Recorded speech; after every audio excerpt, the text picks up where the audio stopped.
대사라든지 뭔가 그 설명적인 방식으로 전혀 설명을 해주지 않거든요. 네, 그렇죠. 그런데 공간과 그다음에 그 인물의 표정이나 뉘앙스나 그 혹은 어떤 이 영화의 분위기 만으로 이 모든 것들을 표현하고 있는 정말 어마어마한 영화이기 네. 때문에 귀로가 이제 1960년대 그 모더니즘 영화의 대표적인 작품으로 평가를 받는 것 같습니다.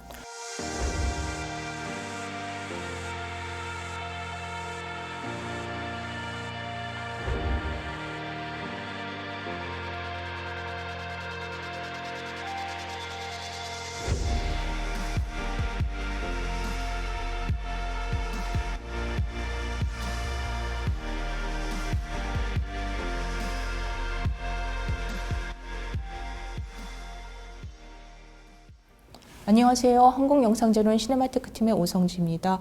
한국영상자료원에서는 유튜브 채널을 통해서 한국 고전 영화를 지속적으로 소개하고 있습니다. 저희가 얼마 전부터는 여러 분야의 선생님들을 모시고 그 중에 몇 편의 영화를 골라서 이야기를 나눠보고 있습니다. 지난번에 이어서 오늘도 시네21 편집장님이신 장영엽 선생님 모셨습니다. 선생님 안녕하세요. 안녕하세요.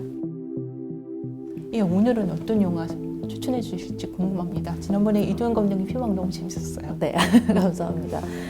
이번에는 지금 계절에 좀 잘 어울리는 작품을 가져와 봤는데요. 네네. 이만희 감독님의 1967년작인 귀로를 소개해드리려고 합니다. 네, 저도 좋아하는데, 근데 사실 이만희 감독님 워낙 작품이 많고, 또 그 중에서 좋은 작품이 많아서 선정하시기 힘드셨을 것 같아요. 사실 67년 이전에 66년에 그 전설적인 작품 만추, 이제 저희는 볼 수 없지만 만추가 있고, 그 다음에는 또 휴일이라는 걸출한 작품 있잖아요. 그리고 아마 이 67년만 해도 뭐 8편인가 10편인가 그렇게 굉장히 다작을 하신 해로 알고 있는데, 이 영화를 딱 이렇게 고르신 이유가 어떤 건지요? 저도 굉장히 많이 고민을 했어요. 어떤 작품을 해야 될까? 그런데 일단 귀로를 선택한 데에는 이만희 감독님의 페르소나였던 문정숙 배우님에 대해서 이야기하고 싶다라는 마음도 있었던 것 같고요. 또 이만희 감독님이 그 당시가 정말 어떻게 보면 전성기라고 부를 정도로 그렇죠. 10편이 넘는, 아마 11편일 거예요. 11편의 영화를 한 해 연출을 하셨거든요. 물론 이제 이전에 제작된 작품들도 있었기 때문에, 그러니까 정말 가장 왕성하게 활동을 하시면서 예술성이나 이제 실험적으로 도전하는 그런 가장 활발하게 했었던 시기였는데, 그 시기에 작품을 다루고 싶기도 했고요. 그리고 또 한 가지 중요한 게, 이 귀로 하면은 이만희 프로덕션의 1호 영화라고도 하잖아요. 네. 어떻게 보면 이 가장 작가로서 왕성하게 활동하던 시기에 새로운 지원군을 사실 이제 감독은 누구랑 작업하느냐가 정말 너무나 중요한데, 그게 이제 또 변화의 기점이 되기도 하잖아요. 그런데 이 당시에 이제 이석기 촬영 감독님, 그리고 또 이 백결 작가님, 그리고 이 문정숙 배우라는 이 정말 이 3인의 주요 키스텝과 함께 이제 새로운 그 시기를 열어젖혔던 작품이기도 한 것 같아서 여러 가지로 좀 의미가 있을 것 같아서 귀로를 선택했습니다.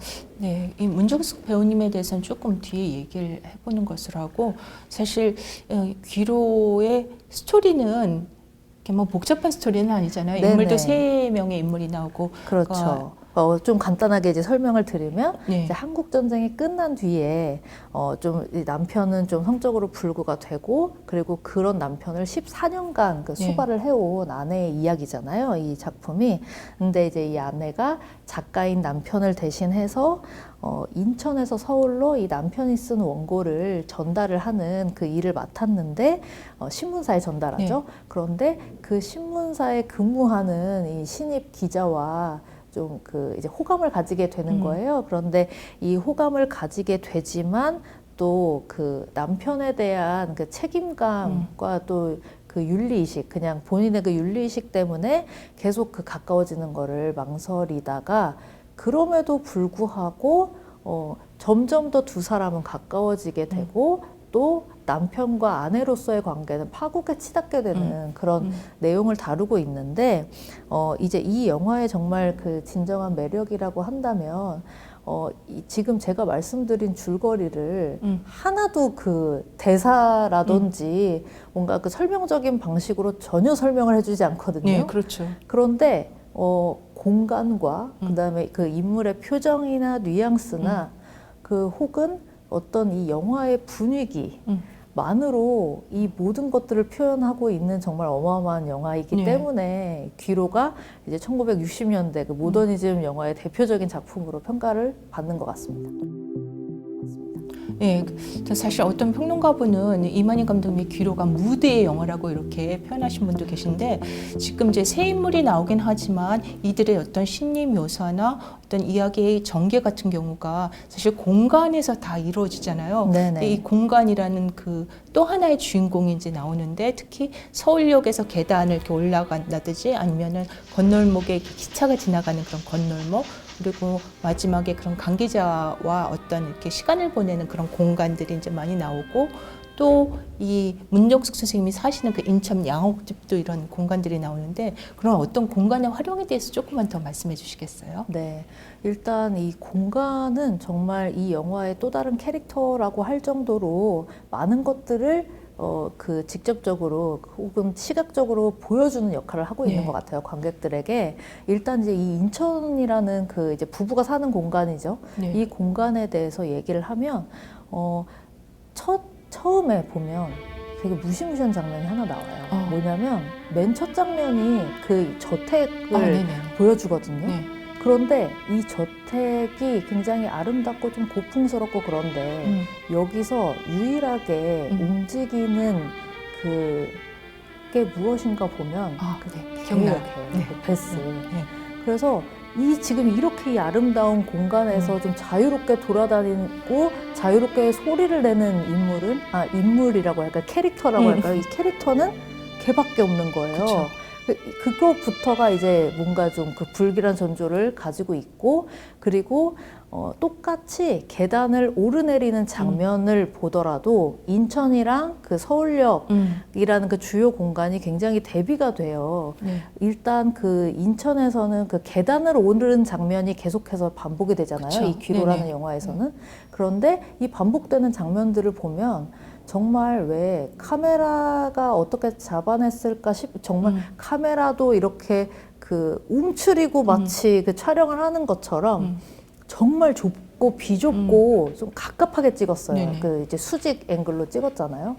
그런데 그 올라가는 걸 보면 그 올라가는 그 주인공 아내가 올라가는 모습만 보고 있어도 너무나 그 숨이 막혀버릴 그쵸. 것 같고 질식할 것 같은 그런 분위기를 연출을 하고 반면에 이 서울역에서 혹은 그 육교를 그 서울에서 이 아내가 와가지고 육교를 올라가는 장면을 보면은 그냥 이 탁 트인 공간에서 행인들이 막 지나다니고 있는데 그런데도 그 안에서 이 문정숙 씨가 연기하는 이 아내 캐릭터가 그 움직이는 동선이 너무 그 생동감 있고 좀 자유롭게 보이는 거예요. 그러니까 본인의 의지대로 움직이고 있는 이 탁 트인 공간 안에서 그런 움직임만 보아도 이 인물이 지금 어떤 기분이구나를 느낄 수 있게 하는 게 이 영화의 정말 대단한 매력이라고 생각이 들고요. 그리고 이 서울이라는 공간, 인천이라는 공간을 보고 있으면 이만희 감독님이 정말 그 로케이션에 있어서 정말 그 장소 섭외에 있어서 안목이 있는 연출자구나라는 생각을 하게 되는데 일단 만약에 21세기 영화에 제가 좀 빗대어서 설명을 하면 만약에 이만희 감독님 영화가 지금 시대에 그 공개가 됐잖아요. 그러면 저는 이만희 감독님이 연출을 그 찍어낸 공간들이 다 그 SNS 성지가 됐을 것 같아요.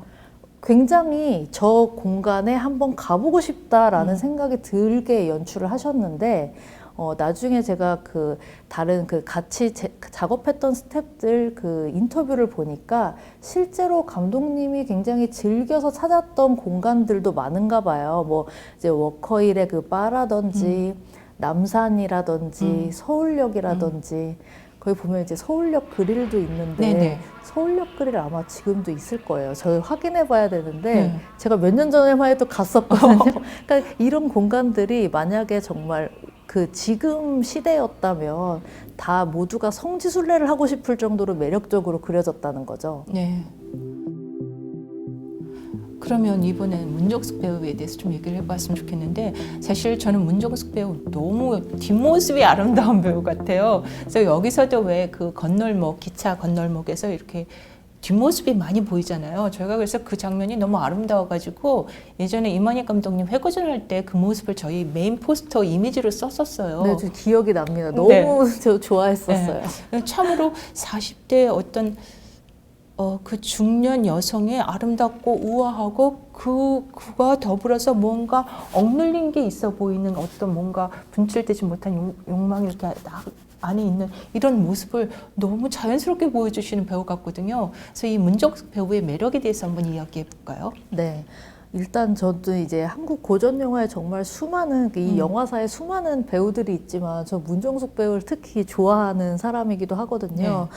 그 이유는 일단 이제 문정숙 배우가 연기하면은 그런 것 같아요. 그러니까 어떤 배우들은 지금 여기서 보여주는 것보다 더 많은 것들을 상상하게 하고 또 그 짐작하게 하고 또 꿈꾸게 하는 그런 배우가 있는데 문정숙 배우가 저는 딱 그런 것 같아요. 그러니까 그 문정숙 배우가 멜로드라마에 출연하잖아요. 그러면은 보통 이제 그 고전적인 그 멜로드라마에서는 보면 그 제가 그번에 소개드렸던 피막에서도 그건 멜로드라마는 아니지만 어쨌든 그 어떤 고전 영화에서 여성 캐릭터들이 갖는 한계가 있어요. 네. 그러니까 어디까지 나아갈 수 있을까라는 질문을 던졌을 때 그런 한계에 갇혀버리는 인물들이 많은데 문정숙 배우는 그런 한계에 갇혀있는 인물을 연기하면서도 거기 얽매이지 않는 것 같은 느낌을 주는 거예요. 네. 그런데 이런 느낌을 아무나 낼 수 있는가 하면 그건 절대 아니거든요. 이거는 정말 그 배우 본인이 가지고 있는 그 독특한 매력이자 정말 이거는 그 능력이거든요. 제가 축복받은 그런 능력인 거죠. 배우로서는 그런 매력이 있는 배우라고 생각이 들고 또 그 이제 뭐 가련하거나 순종적이거나 그런 느낌을 주지 않으면서 굉장히 그 왜 이 귀로에서도 보면 물론 표면적으로 보면은 이 남편에게 아내가 좀 얽매여 있는 네네. 것처럼 보여요. 하지만 남편은 절대 붙잡지는 않거든요. 그쵸. 네, 붙잡지는 않고 그냥 그 왜 자신이 쓰는 그 작품의 이야기를 하면서 네네. 그것도 굉장히 다층적인 결을 가지고 있는 그런 플롯인데 그 자기의 소설 속의 여주인공 얘기를 하면서 이제 그냥 아내를 좀 뭐라 그럴까요? 좀 압박을 주는 정도지, 심리적으로 압박을 주는 정도지, 전혀 누군가에게 직접적인 통제는 없단 말이에요. 그래서 문정숙 배우가 사실 그 대사로 내가 선택했다 이렇게 말씀하신 장면도 나오죠. 그래서 저는 그 고뇌가 정말 좀 숭고하고 아름다운 것 같아요. 왜냐하면 자기 자신의 그 자유의지로 그쵸. 스스로 범민하는 캐릭터거든요. 그렇기 때문에 이 복합적인 결을 제가 가지고 있는 거예요. 물론 이제 그러니까 왜냐면 독자들도 원하고 있잖아요. 그 남편이 쓰는 소설에 대해서 신문사에서도 그렇게 얘기하잖아요. 시대가 지금 그 원하는 거는 그 시대가 그리고 독자가 원하는 거는 이 지금 아내가 이 남편을 벗어나서 새로운 이제 사랑과 그 욕망을 찾는 자기의 그 욕망에 충실하게 살아가는 것이다라고 계속해서 이 자극을 주고 있는데도 이 여자는 그러니까 스스로의 의지로 그냥 그 선택을 하는 거죠. 근데 그런 의미에서 저는 이 문정숙 배우가 연기하는 캐릭터가 굉장히 힘이 있다라는 생각을 하게 되고 또 그런 인물을 복합적인 그런 그 결을 가지고 연기해내는 문정숙 배우도 대단하다는 생각이 들더라고요. 그렇죠. 참 문정숙 배우님 이 작품 뿐만이 아니라 이만희 감독님의 다른 작품들 뭐 검은 머리나 마의 계단 정말 인상적인 연기를 보여주고 계시는데 근데 이 영화에서 가장 이렇게 이야기가 되는 부분은 마지막 장면 같아요. 그래서 이 마지막 장면에 대해서 너무 논란이 많아서 이석기 촬영 감독님이 이거 스포일러인데 네, 이석기 촬영 감독님이 이거 여주인공 죽은 거 맞아 뭐 이렇게 말씀도 하시고 당시 잡지 광고에도 이 여주인공의 죽음을 선전 문구로 썼다고 하더라고요. 근데 제가 영화를 보면 처음에 봤을 때도 그렇고 이번에 다시 봤을 때도 전혀 죽는다는 생각이 안 들어요. 뭐 그 테이블 옆에 뭐 약병이 있다고 그러는데 그것도 잘 안 보이고 그냥 저 여주인공이 굉장히 번민하면서 제목대로 이제 어딘가 돌아가야 되는 그런 어떤 번민을 보여주는 그 정도로 제가 마지막 씬을 봤거든요. 이 마지막 장면에 대해서 어떻게 생각하세요? 저도 처음에는 그 영화 봤을 때 궁금하잖아요. 되게 모호하게 처리가 됐기 때문에 궁금했고, 그래서 저는 나중에 이제 인터뷰를 찾아보니까 이석기 촬영 감독님이 말씀하신 대로 이거는 죽은 거다라고 말씀하셨는데, 사실 그 뒤에도 저는 생각을 많이 해봤었어요. 도대체 이 결말이 이제 뭐 어떤 걸 의미하는 걸까라고 생각을 하다가 나중에는 어떤 생각을 하게 됐냐면, 과연 이 영화에서 여주인공이 죽거나 죽지 않는 것이 중요한 문제일까? 저는 그 생각까지 해보게 됐어요. 왜냐하면 사실 이 사람이 정말 죽는다는, 이 사람에게 죽음이 무엇일까라고 생각해 봤을 때 그토록 그 자유의지에 의해서 자신이 그 선택을 내리고 자신의 그 행보를 이제 걸어가던 사람이 갑자기 이제 자신의 욕망을 딱 끄는 거잖아요.